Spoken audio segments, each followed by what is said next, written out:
শুরুতে ভুল গ্রাউন্ডে চলে আসে বাংলাদেশ টিম বাস। কিটব্যাক নামানোর ভারী কাজ শেষেই সেটা টের পায় টিম ম্যানেজমেন্ট। এরপর আবারও বাসে ব্যাগ তুলতে হয় ক্রিকেটারদের। কি অবস্থা?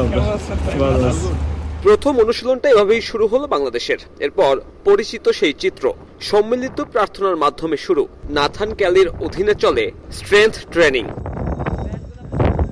এরপরে নিজেদের ডিপার্টমেন্ট নিয়ে আলাদা হয়ে যায় ক্রিকেটার কোচিং স্টাফ। মুশতাক আহমেদের অধীনে আলোচনা করতে দেখা যায় স্পিন ইউনিটের দুই অস্ত্র নাসুম আহমেদ আর শেখ মেহেদীকে।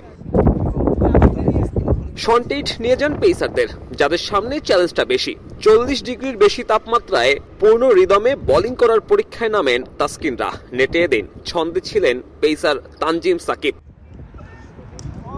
শেষ মুহূর্তে স্কোয়াডে আসা নুরুল হাসান সোহান যে প্রথম একাদশের বিবেচনায় নেই সেটা নিজেও জানেন। এদিনের অনুশীলনে তিনি কাজ করেন নিজের কিপিং নিয়ে। নাফিস ইকবালের সঙ্গে নিজেকে ঝালিয়ে নেন এই মিডল অর্ডার।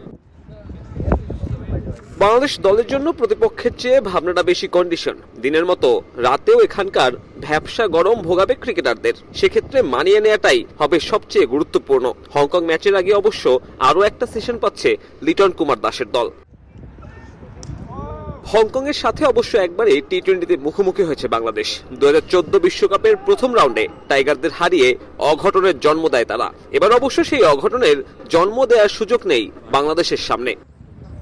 সাব্বির মিথুন, সময় সংবাদ, সংযুক্ত আরব আমিরাত।